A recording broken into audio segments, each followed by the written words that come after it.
So yes, in today's class, let's discuss some of the general features of Indian Constitution, nature of Indian Constitution. Of course, not everything, only to the extent that it is our concern here. So essentially, the question is, what kind of constitution does India have? Whether it's a federal question, a federal constitution, or a unitary constitution. Essentially, the question is whether it's a federal constitution or not. Okay. Now, to be able to answer that, of course, we have many cases to look into. But before we go into judicial take on that, let's look at a little bit of history that will clarify or lay some light on what the constitution was intended to be. Okay, so yes, Dr. B.R. Ambedkar, when the constitution was being drafted, okay, so I had said that had proposed the constitution to be a federal constitution, not of the kind that we understand today. Okay, federal in a much more proper sense of the term. Okay, so that was what it was originally intended. However, as we know that there is no mention of the word federal in the constitution itself. Okay, so so we have many different views regarding what the nature of the Indian Constitution is. Some say that it's a unitary constitution with some federal, features. Others say that it is quasi federation. Others say that it is a federation sui generis. It's of its own kind. You do not have to relate it with the American model of federalism, which has also evolved over a long period of time. So yes, this is what the confusion essentially is regarding Indian Constitution. But it is not denied that it is essentially a kind of federal constitution. Of course, not exactly of the kind that the United States is.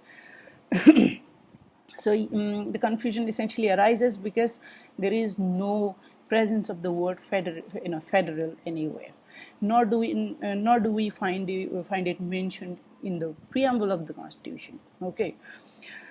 However, just imagine such a vast territory that India possesses. Okay, it is unthinkable, probably, to assume that the Constitution was intended to be completely unitary. Of course, more powers are definitely in the center, as the scheme of power distributed under Article 246, 7th schedule tells us. But then it was never intended to be completely unitary. So yes, that's essentially what the nature of the Indian Constitution is like. So it is a federal constitution, but has its own unique feature. It's not of the kind that United States of America is, which, as I said, has also undergone changes. Nor is it of the kind that Australia is. So we find more similarities between Indian federalism with that of the Canadian federalism, which probably was a kind of inspiration in how Indian Constitution came up to be. So to understand, Indian Constitution, okay, the nature of Indian Constitution, we need to look at two phases while the Constitution was being framed. Okay, so this is essentially in the year 1947. One phase is when there was no question of a separate state of Pakistan, okay, being formed, okay, on communal lines, and the subsequent stage of when a separate state of Pakistan was being conceptualized, and hence the attitude of the Constituent Assembly changed after that. Okay, so during these two different phases, there were two different approaches to what kind of federal form of constitution India was going to be. And so yes, prior to June 1947,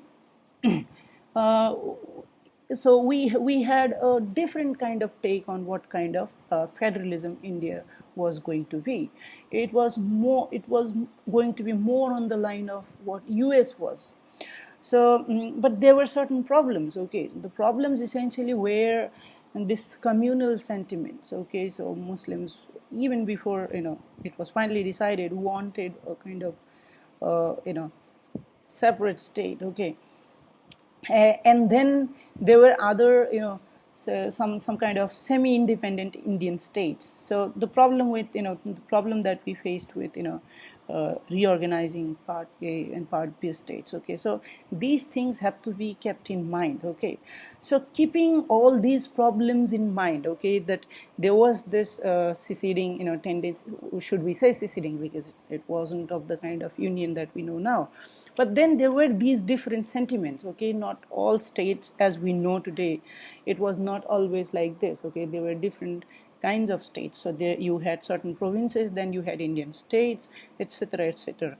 So yes, so these were the reasons that the kind of federalism which was conceptualized prior to 1947 was different. So back in that time, more powers were given to the states, that is the units. Okay, so they were to have all the residuary powers, and only few enumerated powers were to be with the center. Okay, so union would have, like, had it been the case, then union would have the powers related to defense, okay, foreign affairs and communication. So except for these limited powers, all other residuary powers were to be vested in the states, that is, which were basically to be autonomous units. And of course that's not the case as we know today. So it was more in line with the Australian model of distribution of legislative power. However, after June 1947, when the partition of India was to happen, okay, that completely changed the perception, with regard to what kind of federation India was going to be. So this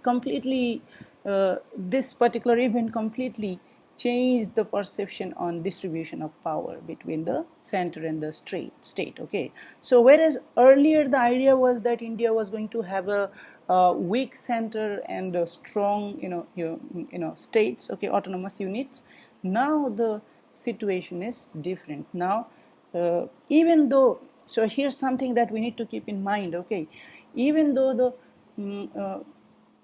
we were now going to have a more strong center, the framers of the constitution never gave up on the idea of federalism. Okay, it only changed in the sense that the nature of federalism will now be different, with a stronger center, okay, and much weaker state. So now it is more in line with how the distribution of power was there in the Government of India Act. So yes,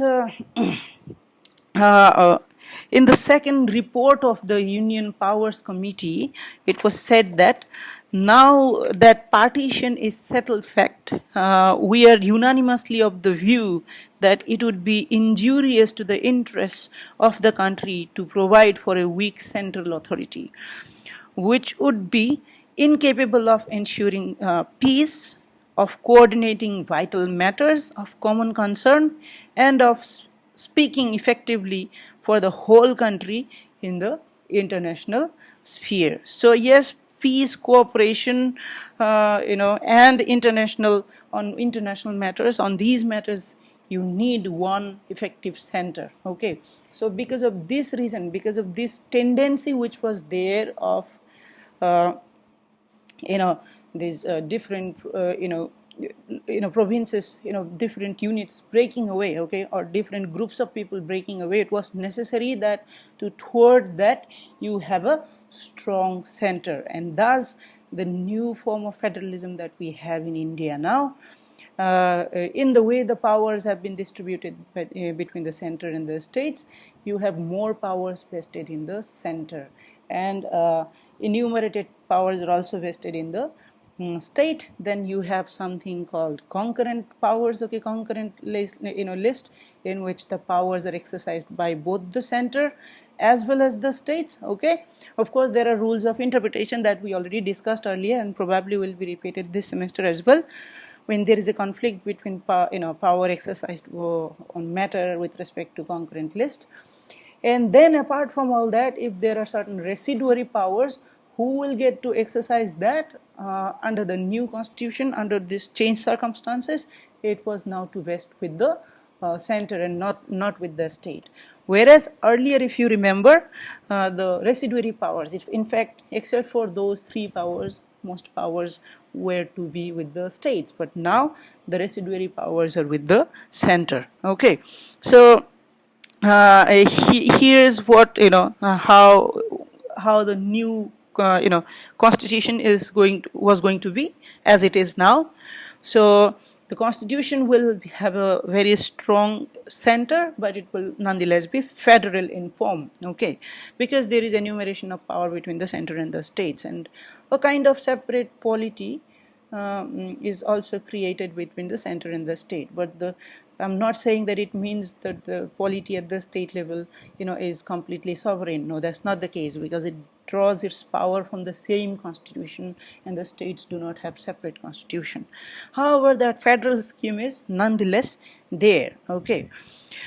Further, there should be three lists, okay, and whatever residue was left unenumerated should go to the union and not to the states. So this is the changed position, unlike pre-June 1947, when those residuary powers were to be vested in the union. No, sorry, in the states. But under this new situation, it was to be vested in the states. No, sorry, in the center.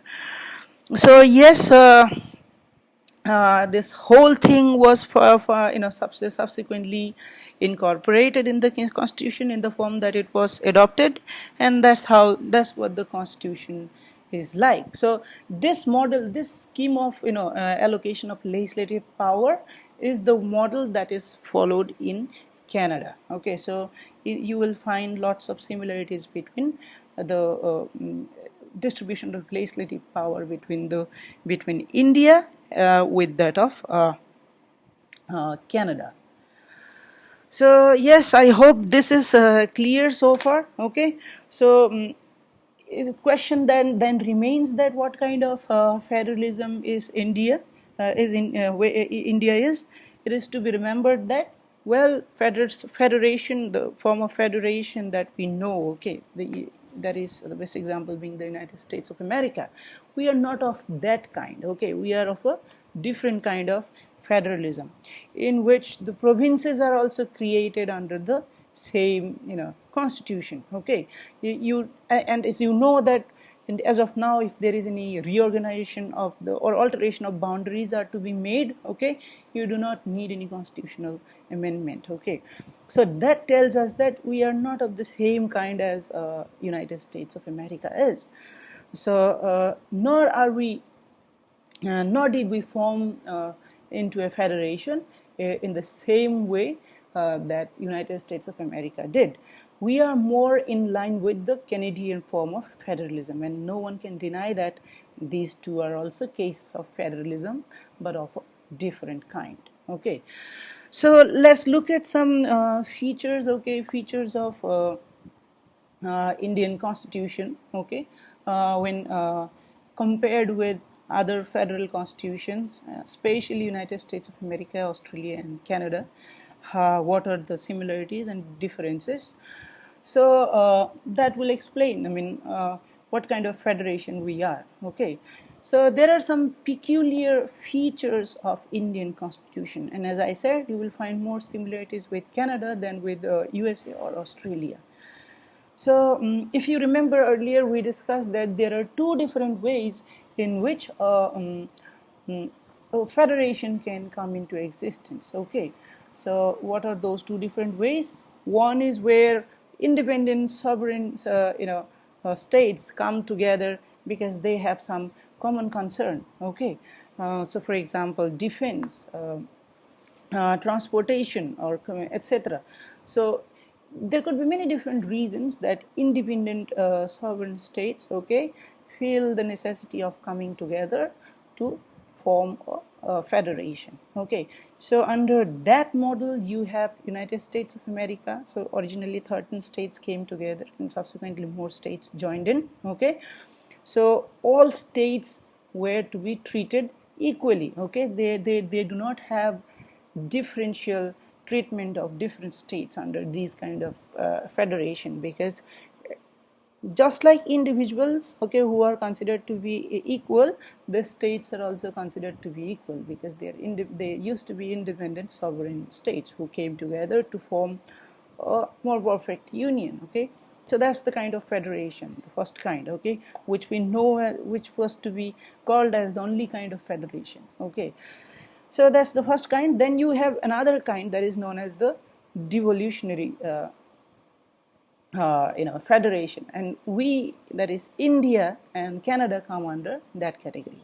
So as you know, Canada used to be one province, and through the British North American Act, provinces were created, and then subsequently, by virtue of the same act, the union was created. So that's how the Canadian federalism came into existence. So these provinces in Canada, they have no separate independent existence. Okay, it was the union which was imposed by this particular British statute that I told you, that is British North American Act. Okay, and that's how the Canadian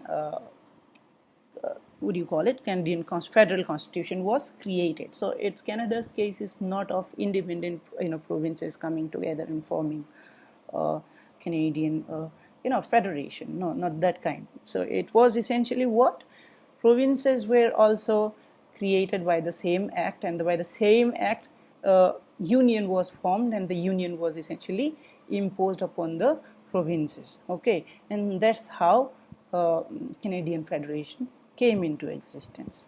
So you see that India is also not too different. The case of India is also not too different. Okay, so the idea of federation that we know in India, of course, it's an outcome of the constitution, but you can go before constitution all the way to government of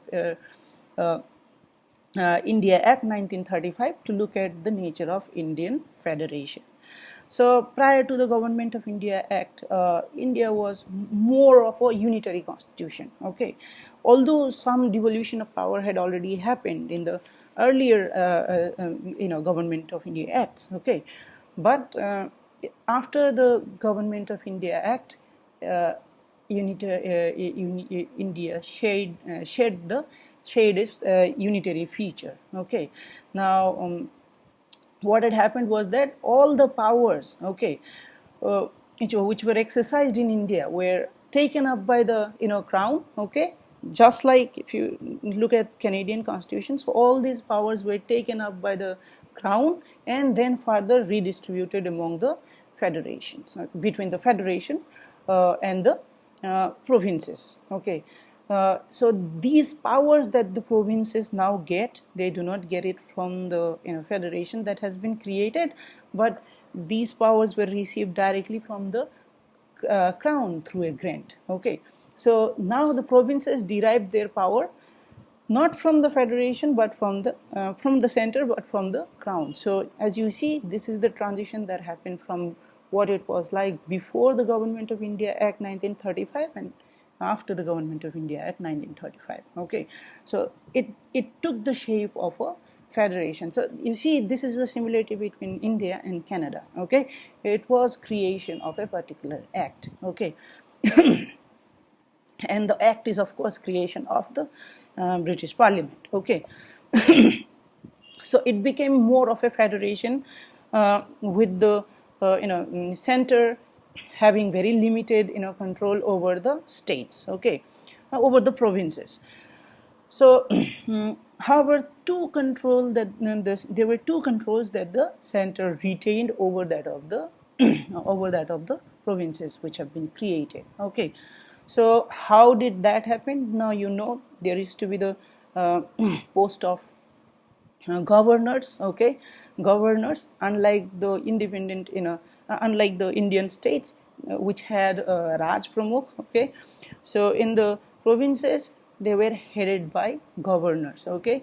Now governors had some, special responsibilities, okay, and through this position of the governors, that the center exercised control over that of the provinces, okay.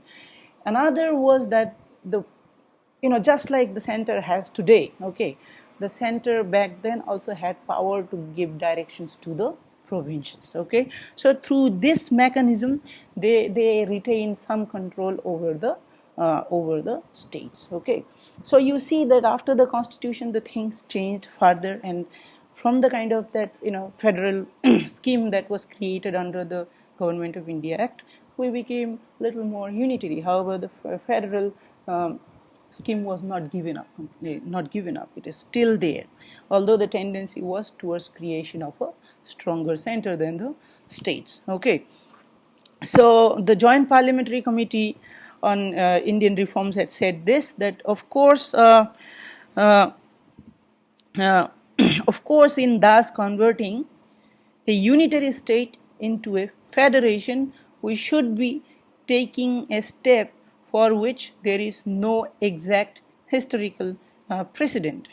Federations have commonly resulted from an agreement between independent or at least autonomous government, referring to Australian or the USA's case, okay, surrendering defined part of their sovereignty to a new central organism. At the present moment, the British Indian provinces are not even autonomous, for they are subject to the administrative and legislative control of the Government of India. And such authority as they exercise has been in the main devolved upon them under statutory rulemaking power of the Governor General in Council.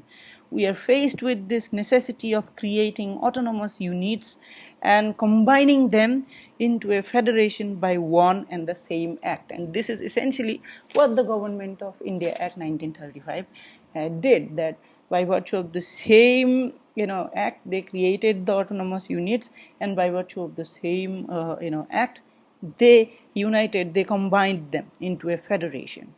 So yes, so this is the peculiarity of Indian federation. Of course, we are not to trace the nature of current Indian federation from the act, but this nonetheless tells you the stories behind what it was then. And that essence is essentially still there in case of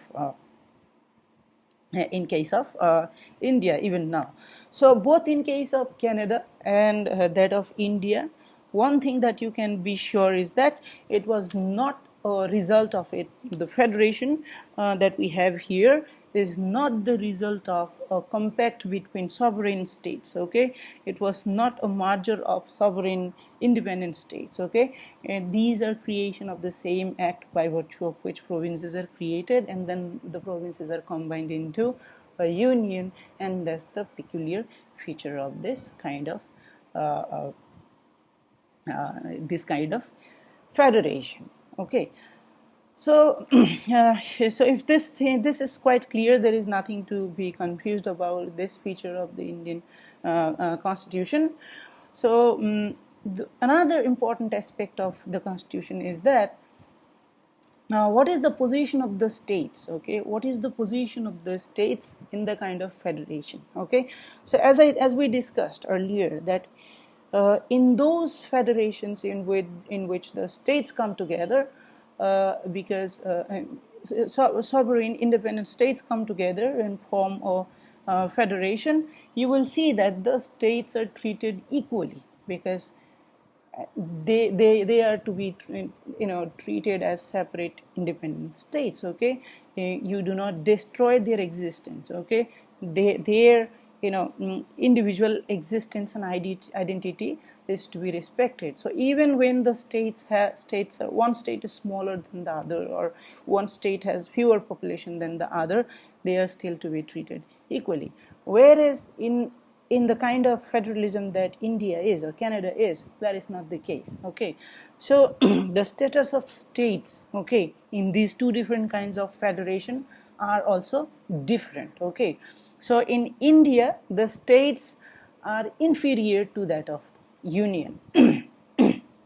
And in fact, in on all federation, that's the case. But then, the degree to which the states are inferior in one, for example, India or Canada, is different from the degree to which states are inferior to that of the federation in, for example, USA or Australia. Okay, so the reason behind this is the same as I said. Okay, that Indian Federation is not a compact of independent states. Okay, in fact, the independent states are creation of the same constitution. So that's the reason. Whereas in case of United States of America, they say that theirs is a indestructible union. Okay, so United States of America is a indestructible union composed of indestructible states. Okay, so yes, it says, it essentially means that the states do not have power to secede, nor does the union have power to destroy the status of the states without their consent. Okay, so that's essentially what is the status of states are in the United States of America.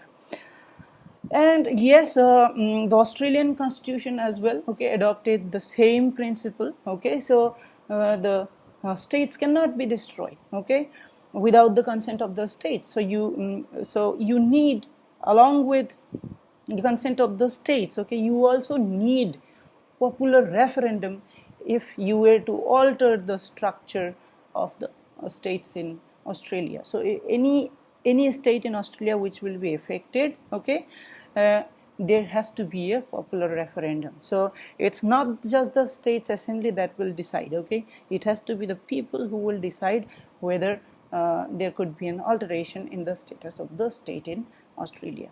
So this is the peculiarity of these two kind of federation, that they are a perfect union of a indestructible states. So you cannot alter the status of states in these two countries, okay, without their consent. Okay, and in Australia you also need the popular referendum. Unlike that, India, as you know, of course we have it is a union of states. Okay, India is a union of states, but it is possible for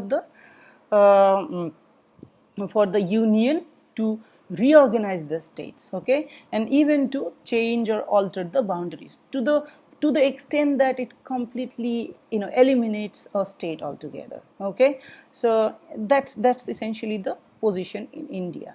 The said provision can be seen in the Article 3 of the Constitution. Let's look at what Article 3 talks about.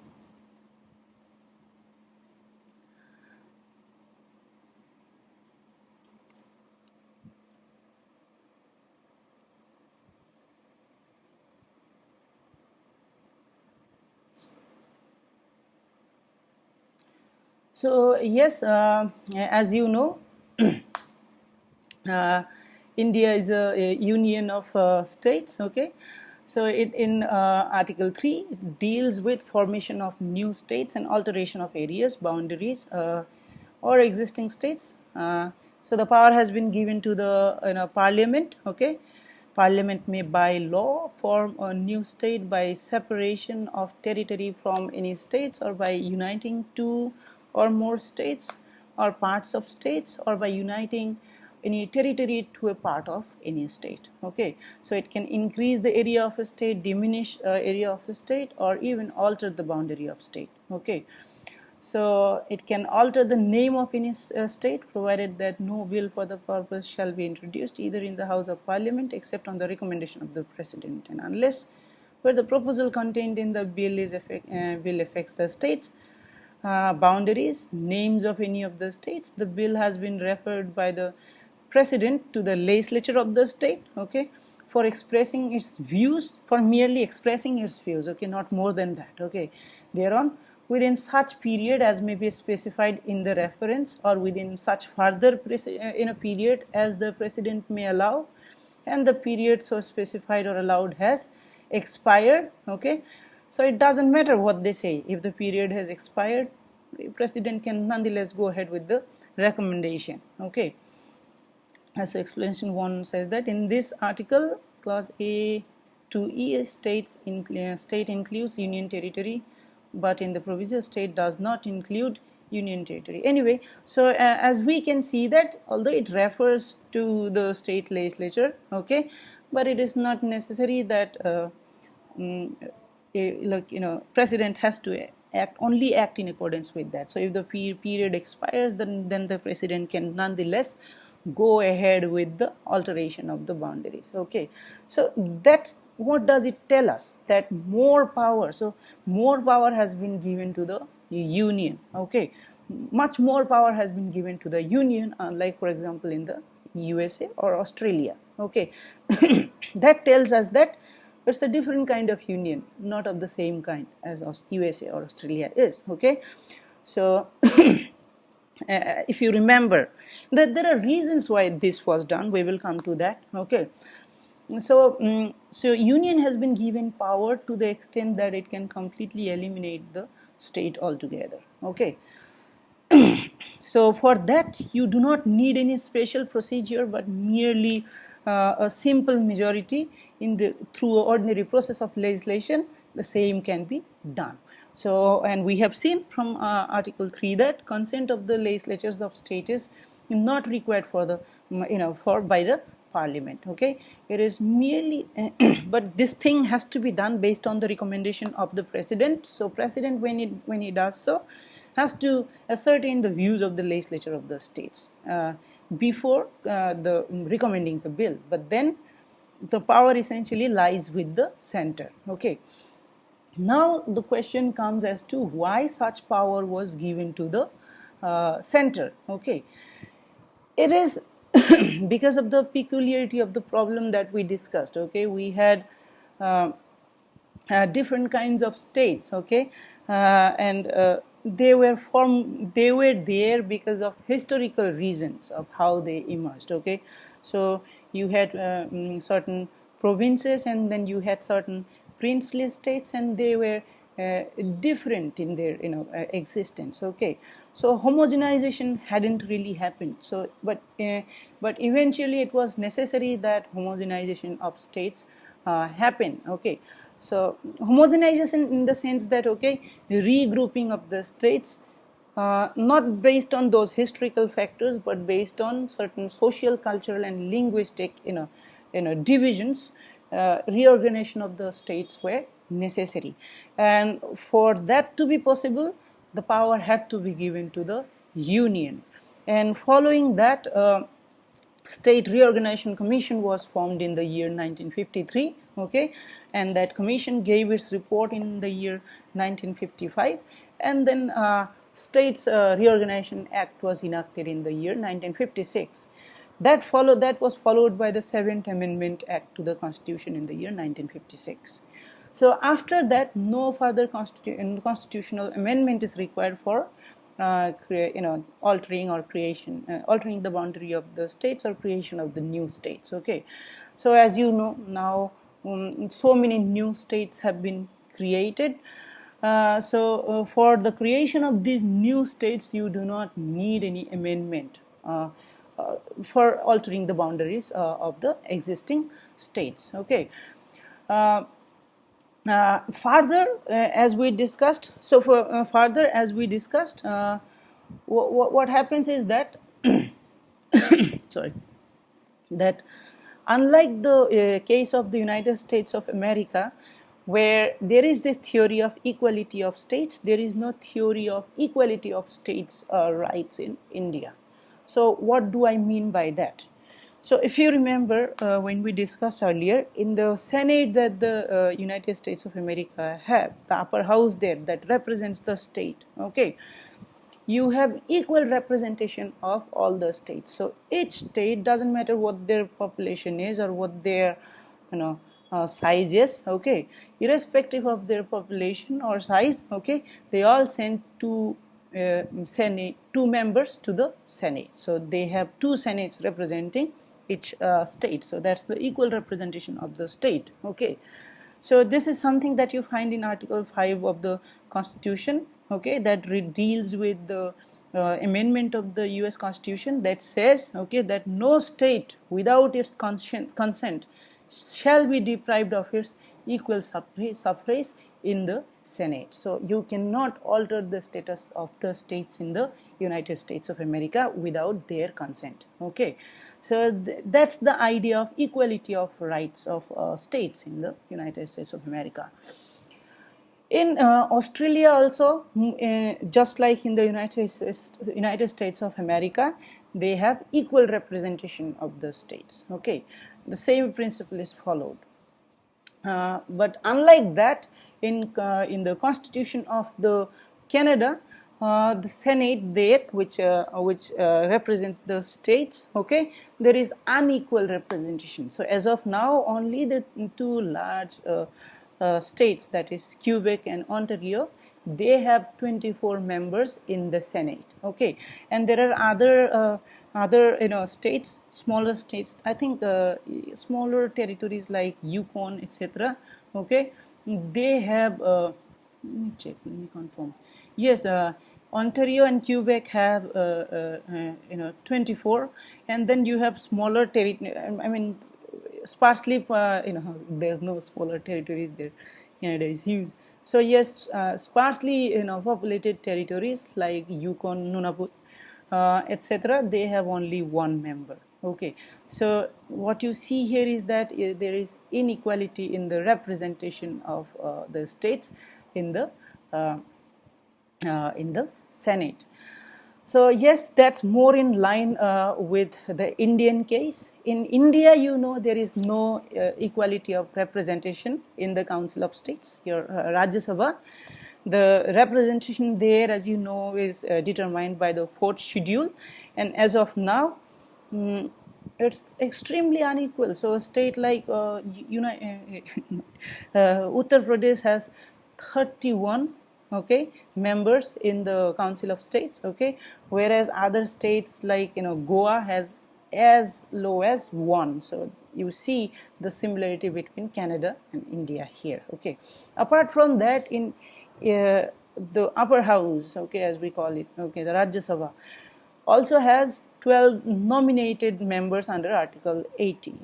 So that clearly goes against the federal scheme as is commonly understood. So this nomination power of nomination again is in the hand of the president.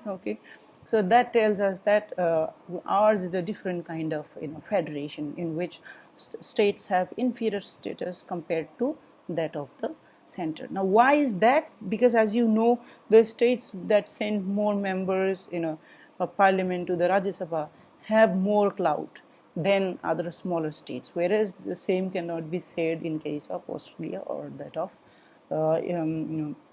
United States of America.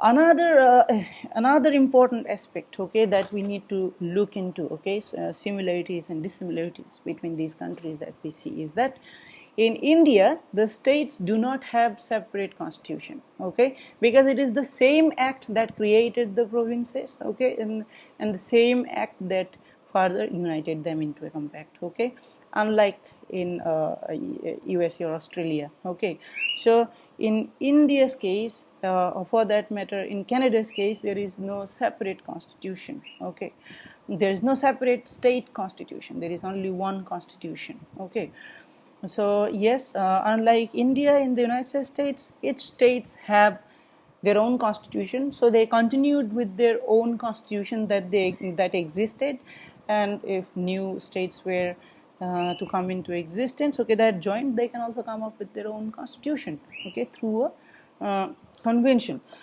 So anyway, what happens is that in case of United States of America, the states that formed this more perfect union, they retained their own original constitution. However, as you know, to the extent that their constitution is not compatible with certain ideals in the US Constitution, it's invalid to that extent. However, they to that extent retain their original constitution.